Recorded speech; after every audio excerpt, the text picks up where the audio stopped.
내가 믿을 건 너밖에 없어 하면서 비밀 얘기를 해요. 이게 스포일러가 될 수 있어서 말씀 못 드리지만 뭔가 지금 비밀 얘기를 하는데 아니 전 그 얘기 들을 때 옆에 지금 이 구치소 직원이 있거든요. 구치소 직원은 뭐 정신과 의사나 변호사처럼 뭘 들으면 발설하지 않는 의무가 있나요?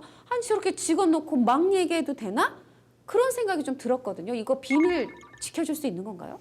비밀 지켜주기 힘듭니다. 보통 이제 그 구치소 직원이 알리는 게 아니라 거기에서 일반인 접견 같은 경우에 녹음이 됩니다. 녹음된 게 그 법원에 증거로 제출돼서 범죄 인정되는 증거로 제출될 수가 있습니다. 근데 이제 일반인 접견 같은 경우는 녹음이 되지만 변호인 접견 같은 경우는 녹음하면 불법이고 녹음한 그 내용은 증거 능력이 없어서 증거로 사용할 수 없는데 일반인 가족들끼리 그러니까 피의자와 가족 그리고 또 뭐 친구와 피의자 이 사이에서 이제 한 일반인 접견 같은 경우에 그 대화 내용은 녹음돼서 법원에 증거로 제출될 수도 있습니다.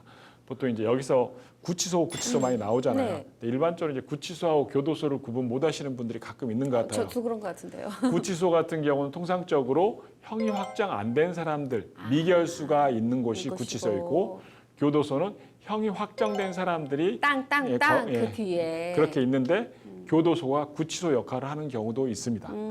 자, 근데요. 이것도 질문 드려볼게요. 이 유서는 이 송새벽한테, 이 정다현은 이영훈한테 제발 증인이 돼달라고 막 애걸복걸하면서 거의 정말 마지막 기회인 것처럼 얘기해요.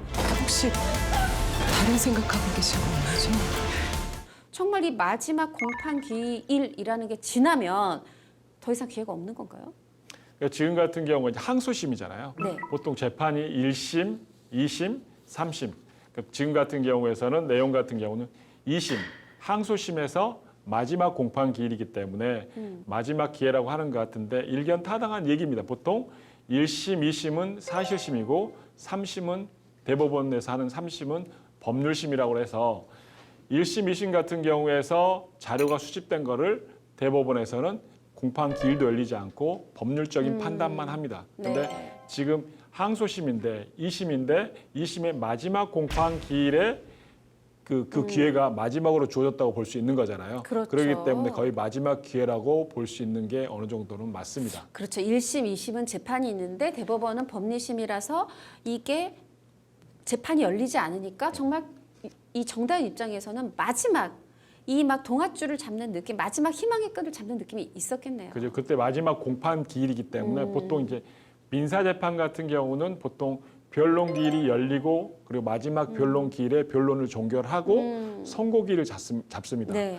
형사 재판도 마찬가지로 공판 기일이 열리고 선고 기일을 따로 잡는데 민사 재판 같은 경우는 변론 기일이 열린 마지막 날, 변론 종결일 날 기준으로 해서 판단을 하는 거고 아하. 형사 재판은 공판 기일을 열린 마지막 열린 그날을 기준으로 하는 게 아니라 판결 선고시를 기준으로 보통 합니다. 네. 그래서 형사 사건 갔을 때 나 피해자하고 합의할 테니까 선고 기일을 늦춰달라고 보통 이야기를 하는 것은 그쵸. 선고 기일이 그 형사 재판에서는 판단하는 기준 시점이 되는 거고 민사 재판에서는 마지막으로 변론이 열린 그날이 기준 시점이 돼서 보통 형사 재판 가면은 합의할 테니까 기일 좀 선고 기일 좀 넉넉히 달라라고 이야기하는 이유가 그 기준이 다르기 때문입니다.